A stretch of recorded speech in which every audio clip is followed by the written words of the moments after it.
The Radical. Fundamental principles of freedom, rational self-interest, and individual rights. This is the Yaron Brooks Show. All right, everybody, welcome to Yaron Brooks Show on this Wednesday early afternoon here in Puerto Rico, morning for most of you, other than you Europeans, probably afternoon for you guys. Thanks for joining me. Let's jump right into it. We've heard a lot since October 7th about the tunnels beneath Gaza, and there are many of them. There's about 500 kilometers of tunnels in Gaza. What's interesting is that there are a network of tunnels, that is, it's not one tunnel system all connected. There is, from everything I've seen and understand, there's really no tunnel that really connects the south and the north. So the tunnel systems are integrated into particular neighborhoods, into particular geographic locations. The tunnels, even though the Israeli military has shut the entrances and blown up both from the air and using liquid explosives, blown up many of the tunnels. There's still a lot of tunnels. Terrorists are still popping out of various tunnels and managing to kill Israeli soldiers, kill and wound Israeli soldiers all over the Gaza Strip, or everywhere that Israel is operating right now in the Gaza Strip. The fighting is fierce. There were many casualties yesterday, quite a few casualties, Israeli casualties yesterday, as the fighting is fierce both in the remaining few neighborhoods in northern Gaza that Israel is still trying to get complete control over, and in Khan Yunis in the south, both places filled with tunnels, terrorists popping up in various places, Israel trying to destroy the tunnels where they can. One mechanism to destroy at least some of the tunnels particularly in the western part of the Gaza Strip, close to the Mediterranean Sea, it was reported, I think yesterday or the day before, in the Wall Street Journal. According to some sources, Israel is starting to pump salt water into these tunnels and to see what happens. Now, some of the tunnel systems are more inland and not connected necessarily to the tunnels that they're trying to flood. But the idea is to flood these tunnels and force whoever's in there out. The flooding would also destroy any food, potentially destroy, given that it's salt water, destroy ammunition, weapons, and everything else. So destroy the capacity of the terrorists to use the tunnels and to move within the tunnels. This is an experiment. I think the Israelis are trying to see what they can do here. The challenge of literally destroying every single one of these tunnels is a massive challenge, and flooding them with seawater might be a shortcut that could get rid of the threat that they pose, and before they are all kind of blown up and destroyed and turned into dust, which is what they all should be. So there is flooding. The other news that came out yesterday is that Israel, for the first time, has acknowledged that it has troops deep inside the tunnel networks. So in some of the tunnel networks, I assume not the ones that are being flooded, Israel is actually operating special forces teams inside the tunnel network. I assume that some of those forces are there in order to try to find hostages and also to try to kill the Hamas leadership, find them and kill them. Not a lot of information, obviously, for security grounds, was revealed in terms of which tunnel systems, which Israeli units are functioning there. But I don't know that there's any kind of warfare that is more, for soldiers, they're more horrific than the tunnels, the dark. They're booby-trapped. Booby traps are everywhere. You don't know what you're going to find around a corner. They're very difficult to use electronic means and more advanced means to know what's in front of you and what's to the side of you. But Israeli troops are operating inside this tunnel systems, networks, in an attempt to find hostages and Hamas leadership would be my bet. Also, yesterday, Israeli troops did find two bodies, or did extract two bodies of two hostages who have been killed by Hamas. I mean, what's sad about this is in extracting those two bodies, two Israeli soldiers died in the operation to extract the bodies because of, the bodies were kept by Hamas units. And so the risk that Israel is going to in order to extract these bodies and extract these troops, and the danger it places its own troops as a consequences is truly horrific. But that is what war is like. One other aspect of this that I think is just worth pointing out, it's an interesting statistic, but I did see a statistic that claimed that over 20% of the troops that have been killed in the Israeli troops that have been killed in this Gaza operation have been killed from friendly fire. Doesn't surprise me. It is that was true in the first Gulf War. In the American side, I think well over 20%. I think almost 50% of the troops killed, American troops killed, were not killed by enemy fire, but by friendly fire. Combat is unbelievably messy. It's unbelievably uncertain. It's very difficult to distinguish friend from foe.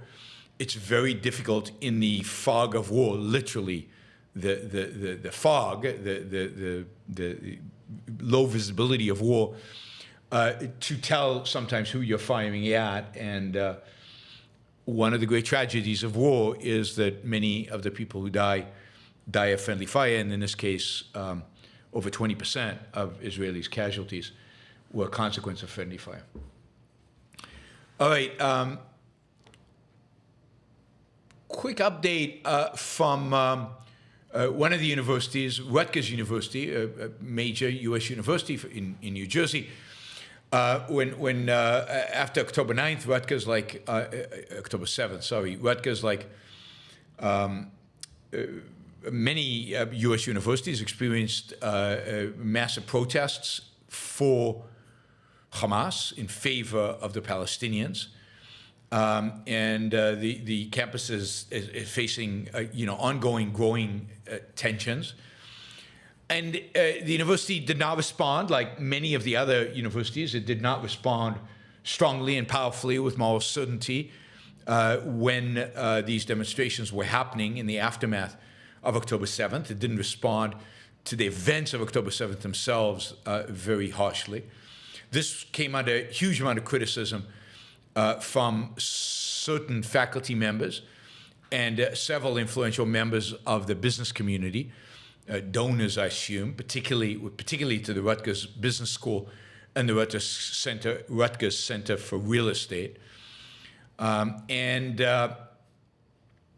These demonstrations have continued. The Jewish students at Rutgers have again expressed the fact that they have felt threatened and unsafe, and the administration has done little.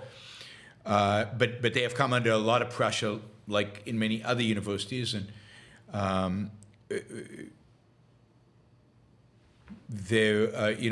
faculty members have said that many business school faculty and staff are scared. Many are in shock, and they feel threatened by the atmosphere on the university. As I think, as a consequence of this, Rutgers, when was it? Yesterday, I think, finally came to the decision of suspending Students for Justice in Palestine for violating university policies.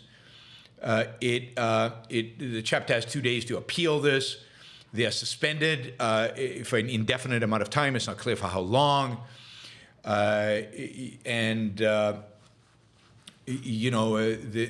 noted that The chapter was responsible for disruptive and disorderly conduct, failure to comply with university directives, improper behavior by campus guests, and inappropriate use of space. I don't even know what that means. It referred to several students' complaints that members of the Student for Justice in Palestine have disrupted classes, have disrupted a program, meals, and students studying, and also noted allegations of vandalism at the business school that were associated with SJP's activity. The SPJ, as well as other student groups, have called Hamas massacre of Jews in Israel justified, and their actions against Jewish students on campus, have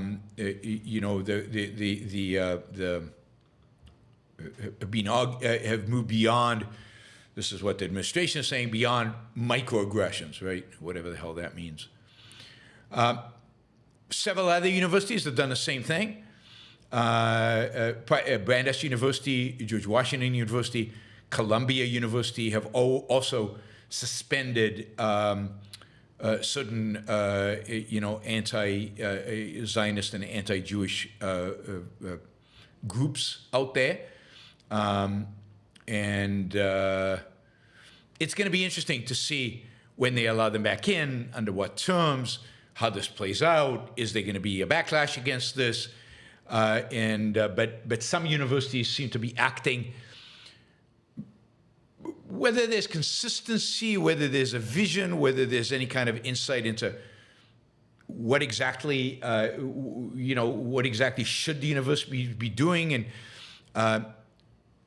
hard to tell. It still seems like haphazard, and it motivated primarily by the level of pressure that is brought on particular administrations by primarily alumni. They're doing this not out of a set of beliefs, not out of a set of commitments, but more out of fear of losing money. I really, really, really urge alumni again to consider whether they want to return to funding these universities, whether they want to return to providing these universities with money, without a fundamental shift in their attitude, not just to these particular events and these particular student organizations, but their whole approach to, who are oppressed groups, their whole DEI approach, their whole modern leftist approach to power and power relationships, their whole approach to what constitutes harassment and harassment of whom is justified and whom is not. This is deep philosophical rot. I talked about this, when was it?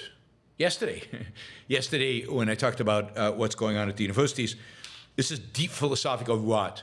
This is not going to be cleaned up by suspending a student organization here or there. This is not going to be cleaned up by a meek statement here or there. This is going to require some really bold action and a reversal of many of these universities' attitudes towards, towards speech, towards harassment, towards minority groups, towards hiring, towards admittance of students. And in other words, it's going to require some kind of philosophical revolution, which I don't think any university is ready for, but which alumni, if they really care, that's what they need to advocate for. That's what they need to talk about. That's what they need to care about. All right. Cop28 closed yesterday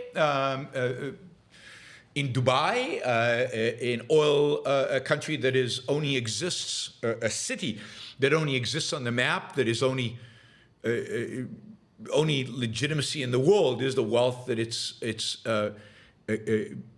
benefited, the wealth that it's created from fossil fuel pumping, production, exploitation. That is it. That's the only reason that Dubai exists.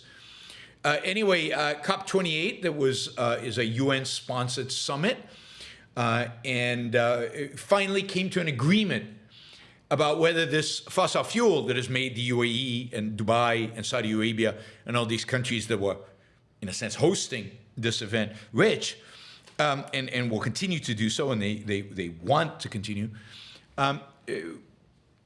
finally came to some kind of agreement about what to do about all this fossil fuel stuff that makes these countries rich. And the solution was to call for not its elimination, the use of fossil fuels elimination, but to call for a transition away from it,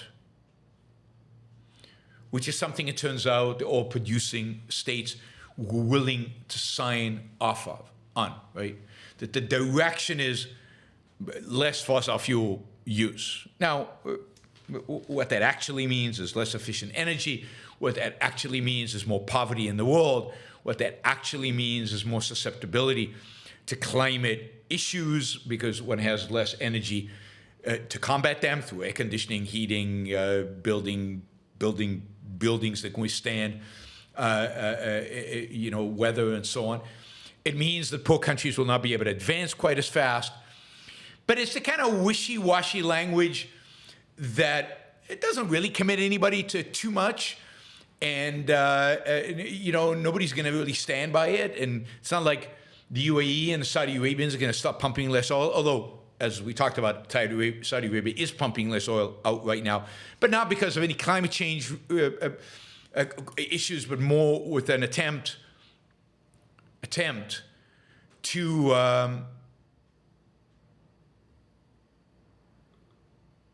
drive oil prices up, which has failed because of U.S. record levels of oil production.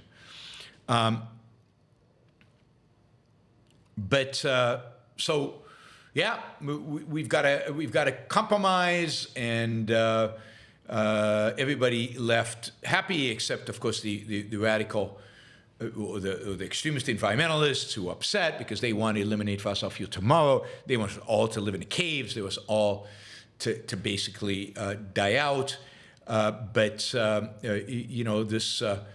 This last-minute diplomatic deal has saved Cop28. Cop28, which should not exist if you're interested in kind of issues around fossil fuels, if you're interested in issues around climate change and around the appropriate responses to climate change and how to think about climate change. I encourage you to check out Alex Epstein's work, in particular his book Fossil Future, but also his talking points on fossil fuel and his response to Cop28. You can find him on Twitter, Alex Epstein. You can also find him on the website. Just look for Fossil Future on Amazon and elsewhere. Industrial Progress is the name of his organization, and you can find their website and get more information about all of that. So this controversy about are people going to sign up to eliminating fossil fuel or not? You can all breathe easy. They have resolved this by talking about over time reducing, eliminating, but not eliminating quickly anytime soon. All right, we talked a lot about Iran and the Iranian women and the Iranian kind of female uprising that happened. Miroslav, by the way, has put up Alex Epstein's Twitter feeds in the chat, so you can access it there if you want. But it's basically Alex Epstein, twitter.com/Alex Epstein. We talked a lot about a kind of go revolt in Iran, about wearing the hijab, about taking the hijab off. We talked about the bravery of these women protesting against the Iranian regime. Well, in the last few days, there's been another kind of mini revolt, and this is a continuation of kind of young people in Iran refusing to really accept the regime's harsh treatment of Iranians, of Iranian women and otherwise. One of the things that is not allowed in Iran is the playing of music and the dancing. Playing of music and dancing is not allowed. It is not allowed according supposedly to Sharia law. It's not allowed according to the Quran, and therefore it is banned. You're not allowed to play music and dance. Well, there's been this old man. He's 70 years old, and in a city, I think on the Caspian Sea. It's a fishing town, and he, for years, I guess, has been getting away with, on a regular basis, dancing, playing music, dancing in the street. He's got this very, you can see him dancing. He's not particularly artistic, but he's enthusiastic and passionate, and people line up around him and they cheer him and watch him dance, and this is exciting. People like dancing and music. Music and dancing are pretty universally things that people love, even Muslims, even though it's technically illegal. And the authorities have basically let it go. After all, it's not a woman, and it's in the city. It's not that important. And anyway, they've let it go. He has an Instagram account where he puts some of the videos of him dancing in the street up on his Instagram account. It had 650,000 followers. And I believe a lot of young Iranians. Anyway, one of his videos, a recent video, which he recorded, by the way, the town in northern Iran is called Rusht, R-A-S-H-T.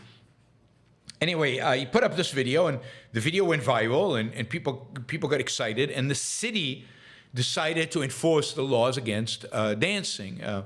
The morality police, I guess you could say, took down his Instagram account. They banned it. They took down the video. And they actually started proceedings not only against him, but he was arrested, but also against those people who stood around him clapping and cheering as he danced away. And they started, identifying them and started proceedings against them. Anyway, the response of the Iranian people has been that all over Iran, young people are taking to playing music and dancing, mimicking the dance moves of this 70-year-old man and putting it up on Instagram, on other social media channels. And you're seeing kind of the women's revolution. You're seeing a lot of women dancing without the hijab, dancing in mixed company. And there's tons of these women. You can find a lot of the videos up on Twitter of people dancing, and some of the women have had coverings, some of them are not. But it's become a thing, right, as a form of protest, to put up these videos and to make a big deal out of it, and it's created a real stir in Iran. It created such a stir in Iran. I guess it's even true that there's a video up of some Israeli women soldiers dancing, again mimicking his moves, dancing to the same moves, and putting it up on Instagram and so on. So there's a whole thing now of, and you too can participate by finding and dancing and putting it up. Actually, looking at Twitter, there's a bunch of IDF girls dancing, and you should all go and watch them. You'll see how gorgeous IDF soldiers are. But really interesting. And of course, the Iranian regime is upset. And now it turns out they're more upset about the response, global response within Iran to him dancing than the fact that he was dancing. They have now reinstated his Instagram account. They have dropped, I think, legal proceedings against him, and they're basically backed off as a consequence of this significant civil disobedience against him. So this is pretty cool. If you want to see all this, all you have to do is go to Twitter, put in Iran dancing. That's all you have to do, Iran dancing, and you'll get both a video of the 70-year-old dancing, and you get all the videos of all these other people You can put the top videos. You can put latest. You'll get a whole variety of different things. You'll also get the Iran Book Show talking about Iran dancing, since that is one of the issues. So yeah, Iran, there continues to be this undercurrent of opposition and rejection of the insanity of the regime. By the way, again, another story, mainstream media. I saw one story on this on Yahoo.com. Financial Times has a story on this, which I couldn't get to because it's behind a paywall. But nothing else, not a single other mainstream media, avenue has covered this. Generally, they're not interested in what's going on in Iran. They're not interested in the individual rights of Iranians, or they're not interested in women in Iran, or unbelievable silence from the mainstream media. Okay, before we go on, I'll just say this show is funded from contributions by people like you who are listening live right now, and those who are listening afterwards who are not live. Those of you live can contribute to the show by using the Super Chat. It's a great way to support the show. Thank you. We've got Remo and Daniel, both longtime contributors using the Super Chat to the Iran Book Show. So thank you, both Remo and Daniel. We've also got stickers. John, an anonymous user, have already provided, and so did, I'm pretty sure, yes, Robert, provided some stickers. So we really, really appreciate that. So please, if you're listening live, that's a great way to support the show and keep the show going. And then, of course, if you're watching this, if you're listening to this not live, you can both do an applause on YouTube. Applause is like a Super Chat. But you can, it's like a sticker really, but you can also support the show kind of on a monthly basis through PayPal or through, by going to IranBookShow.com/membership, or going on Patreon and just going for Iran Book Show on Patreon. So either way, you can support the show too. You become part of this community that is engaged in making the show possible. All right, U.S. has released some intelligence regarding the extent to which Russia suffered casualties during the war in Ukraine. Part of this is, I think, to increase the pressure on Congress to try to approve funding for Ukraine to continue its war against Russia. But by American or Western generally intelligent estimates, Russia has actually lost around 350 to 360,000 troops. Sorry, I'm wrong. 315,000 troops. Not all of them have been dead, but many of them have been injured and dead. So incapacitated troops that will not return to the front, either because they're killed or because they're wounded, significantly wounded. About 316. This is out of a total number of troops at the beginning of the war, the start of the war. The total Russian army stood at 360,000 troops.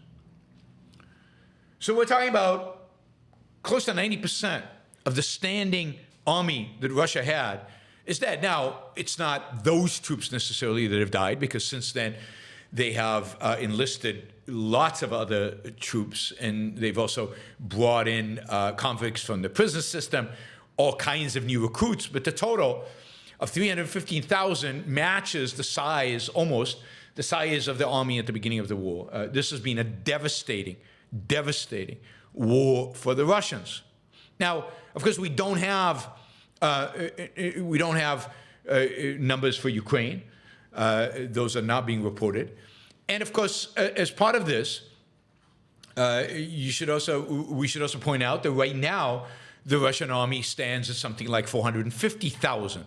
So they have filled in for the 350,000 that have died and are injured, and grown the army by about 100,000 troops. So the Russian army only grows. They have a vast population. They're also recruiting people all over the world.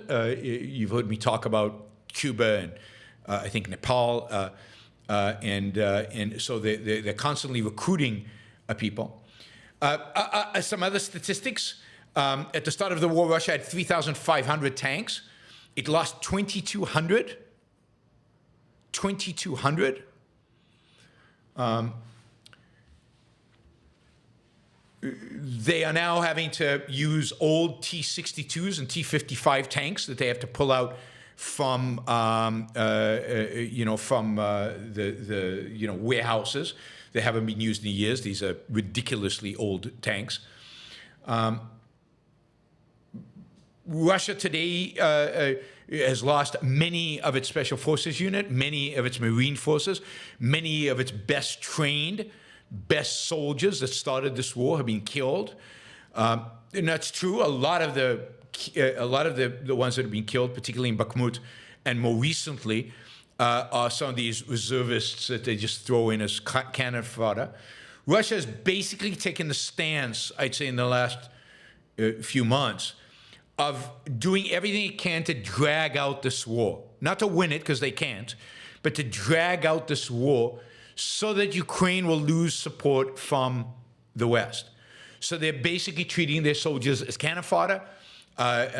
Just go out there, and as long as they achieve a stalemate, as long as they don't allow the Ukrainians to advance, as long as the Ukrainians cannot succeed, Russia is willing to sacrifice as many soldiers as necessary. This is an old Russian methodology going back to the days of the Soviet Union and World War II. They will just throw bodies at it. In this case, what they really are trying to achieve is a stalemate, wait it out, wait until either the Republicans don't pass an aid bill, or Donald Trump gets elected, or Germany has to stop funding Ukraine because of its budgetary problems. They just want to drag this out as long as possible and make it into as much of a grind as possible. A tactic of authoritarian regimes, a tactic of a country that does not care about its own troops, does not care about its own soldiers, does not care about human life. And that is Russia. That is the barbarism of the Russian state. All right. Sadly, I don't think it's going to have much of an impact on the Republicans, who are got their head deeply stuck in the sand. All right. Finally, there is a new supercomputer that is about to be switched on that is called DeepSouth. I think it's called DeepSouth because this supercomputer is located in Australia. It is a computer that is capable of 228. I mean, these are numbers that are just not really comprehensible, but I'm going to give it to them anyway because this is the reality. 228 trillion synaptic operations per second. 228 trillion, 228,000 billion synaptic operations per second in 1 second. And they estimate that this is on par with the operation of the human brain. Indeed, this supercomputer was designed to mimic the synapses of the human brain, and it will be running AI software. And the idea here is, can we mimic the operation of a human brain in a computer? It will be. Everybody's a little worried, right? They're going to turn this on in next year, and there are those out there who believe that is the end of the world, right? Because the computers will take over from there. I don't. I'm not one of those who believe that. But here you have it. It's called DeepSouth. You can look it up. Those of you technically inclined, you can find out more technical information about it. I don't have it. But this is an Australian project. I love the name. Yeah, keep track of it and see once it switches on, does the world end or not? I guess we won't know. We'll be on the other side of the world ending. All right, that is everything I had prepared. So we have like basically 3 super chat questions. So I'll take those. But feel free to come in with stickers. Thank you, Volta. Thank you, Stefan. Thank you, John. Thank you, anonymous user, and Robert again. You can come in with stickers, and you can also come in with super chat questions. The questions are great because that way you get to kind of guide the direction of the content of the show. And we only have 3 super chat questions, so this is going to go quickly. So if you want to ask a question, now is the time to do it. All right, Remo says, I've just sent you an email with a question because I need to use some more letters. Oh, gosh, I need to open up my email. Okay. Let's look at email. I shut down email during these shows because it consumes too much RAM.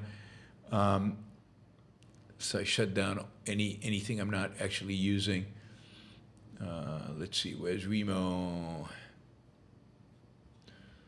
Anyway, let's take Daniel, and then we'll get to Remo in a second because I don't see the question yet. There we go. Okay. By the way, I just see that Paul Vo just became a new Patreon contributor. Thank you, Paul. Really, really appreciate it. Okay, Remo says, I am a big advocate for the idea that the only purpose of a company is to maximize profits for shareholders.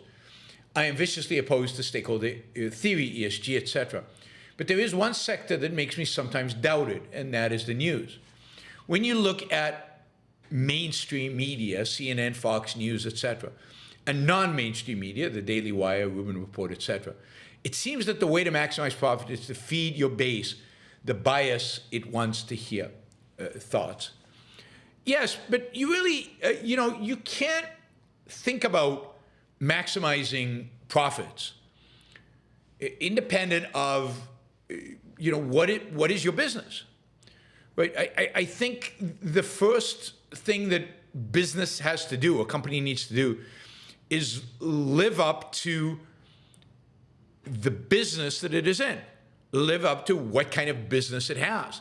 In a sense, you want to still have morality, right? So the idea of maximizing profits does not negate the need to be moral as a company. I think it's consistent in the long run, but not in the short run. And part of that consistency means, or part of that means that you have to have integrity. And if you're Fox, CNN, you are positioning yourself, or should be positioning yourself, as a provider of news. If you're positioning yourself as a provider of news, then your integrity demands that you provide news, that you actually do that, and that you use best practices in order to do it. So I think all these organizations lack that kind of integrity, the integrity that would make people proud to work in a company, make people proud to run such a company. And yes, within the context of a news organization, maximize shareholder wealth. But you have to, the context is a news organization. I'm producing news. You could say, look, I run a bank, but it would be a lot more profitable if I started selling, I don't know, trinkets, or started selling what would be far more profitable for them. I don't know, something unrelated to banking on the side. You still wouldn't do it. You're a bank. You have a certain integrity that's associated with being a bank. It's not like every company is out there to maximize wealth in whatever area wealth is available. That usually leads to disasters. You want to maximize wealth in the context of being a bank, and as a bank, you want to be the best bank you can be in the context of maximizing shareholder wealth and in the context of banking. So there's a certain integrity associated with it that I think is ignored by these media companies that present themselves as one thing. And yes, in a corrupt society, there will be profits made even by companies, individuals who function without integrity, sadly.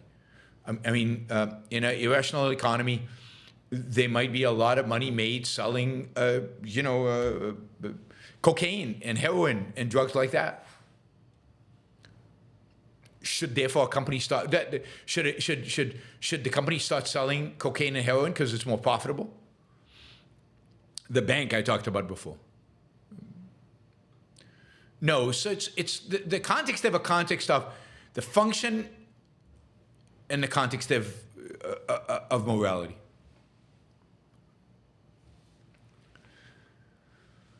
All right, but good question, Remo. I mean, you could also say that the drug business is another business in which maximizing, wealth involves bad stuff, right? So should you do it? Daniel, in what concrete ways does government funding of universities crowd out competition? Think I pretty much know, but maybe you'll think of something I haven't thought of. So what ways does it crowd out competition? Well, I mean, the fact that, let's see, the fact that nonprofit universities can deduct, they basically live off of donations that are tax deductible to the donor, limits the competitive landscape in terms of the universities. You don't have the same benefit if you start a for-profit university, and so it crowds out the formation of for-profit universities that are going to compete with other universities. The fact that many universities get money from the state universities, again, crowds out the motivation and incentive to start a university, to start a competing organization, because the cost of capital for the state to fund these universities is basically zero. It's a lot cheaper for them to do. There are huge barriers to entry. The accreditation, which is again a state function, even though the pretense is it's private, but it's not. The accreditation agencies are ultimately the government only approves certain agencies that then resound. That accreditation then resounds to the institutions that then make it possible for students to get student loans, and the government limits how many of these agencies there are, how many of these accreditation agencies. So there's no competition in accreditation. The competition in accreditation is not, even what exists is not real, because ultimately the government has a say in all of that. The fact that government funds science at universities means that alumni, corporations, businesses don't. They basically take that money and use it for other purposes, because they figure, well, the government's already funding the science. I don't need to. Right? So those are some of the ways in which it crowds it out. I mean, I'm sure there are many, many others, just in terms of crowding out. I think those are the major ones in which you see the crowding out. All right, Mike says, a Trump supporter told me just 2 hours ago that he predicts that AI will be used to steal the election. It's like Trump fans are reading from a script. Well, they are reading from a script. I mean, I'm sure this is something circulating. They were reading from a script in 2020. They'll read it from a script in 2024. There's no question that if Trump runs and loses, he will claim the election was stolen. That worked for him from a PR perspective the first time around. Why wouldn't he do it the second time around? The only reason might be is if he fears going to jail. But there is a script. There's no question there's a script, and they just follow it. It's basically mindlessness, and they keep doing it. I mean, Trump told us before the 2020 election that if he lost, it would be because of fraud. So he told us exactly what the script was. And then everybody jumped on the script with him. All right, we have one last Super Chat question. So this is your last opportunity to participate. Catherine, thank you for the sticker. We're still, we still have more than halfway to get to where we need to be. So if anybody wants to jump in with either a sticker or a question that helps us get to our target, that would be fantastic. All right, Rob says, thoughts on Citizen Kane, the movie. I mean, the movie is incredibly well done. It is incredibly, it's a kind of a psychological drama, which I think is very intense. There's an element of suspense. There is, and it portrays what happens to a kind of a second-handed, power-lusting, successful businessman. It portrays the self-destructiveness of power lust. It portrays the self-destructiveness of second-handedness. It shows that in spite of material success, there is an awful price to pay. If I remember right, there are no real good guys in the movie. Everybody is motivated by dark motivations, and driven by again second-handedness and power lust and so on. There's really nothing revealing here. It's supposedly based on the life of William Rehnquist Hearst, including him building the crazy home that he built. Hearst built it, Hearst Castle up in California. I haven't seen the movie in many years. It's very well made. It's very intense, as I said. It's very well acted, but it's very depressing. And again, it has almost no redeeming features other than to show what happens, how power lust and second-handedness rot a human being. And highly recommend watching it just to see, kind of the technical skill. A lot of new innovations in theater were introduced in Citizen Kane in terms of cinematography. So it's definitely, if you're interested in movies, if you're interested in that, then I would definitely watch the movie. It's definitely worth watching, even if it is quite depressing and a pretty negative statement on human life. All right, thanks everybody. I thank you to all the super chatters. I appreciate it. Thank you to my regular monthly supporters. No show tonight, but we will have a show. Two shows tomorrow. We'll have a regular show, and then we have Gena Golin. I will be interviewing Gena Golin tomorrow evening, 7 p.m. East Coast time, and we'll have our usual news show, I think at 12 or 1 o'clock tomorrow afternoon. So join us tomorrow, and thanks everybody for the support. I will see you. No Hebrew show tomorrow. The Hebrew show is every 2 weeks on a Thursday. Oh, we just got a quick question. Andrew says, what do you think people are responding to when they respond positively to superheroes? It can't be their altruistic aims. No, they're responding to the heroism in them. They're responding to the hero aspect of it, to somebody fighting evil, even if evil and good are pretty ill-conceived often in these movies, and even if the superhero is pretty shallow. But they're responding. I think that the response is a positive response. It's sad because it seems like the only way to fight evil is with superpowers, and that normal human beings with normal powers can't really do it, or if they do it, it doesn't really count.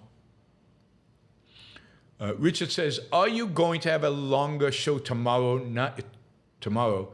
tonight to give Gena more time to answer questions. We will go as long as Gena is willing to go. So Gena has small kids, and she's sometimes on a time constraint, but the show will go as long as necessary, as long as Gena can stay. What I can do is open it up to questions earlier. So the more questions you pile in at the beginning of the show, that'll be a signal to me to stop me asking her questions and to move to your questions. And that way we can accommodate all of your questions and accommodate her limited time frame. But yes, of course, with questions, priority is given to the higher denominated questions. And yes, Gena often has some time constraint placed upon her by her children. So, join us tomorrow and ask lots of questions in the super chat. We will be ignoring the chat itself unless you put dollars with the questions. All right. See you guys tomorrow. Bye, everybody.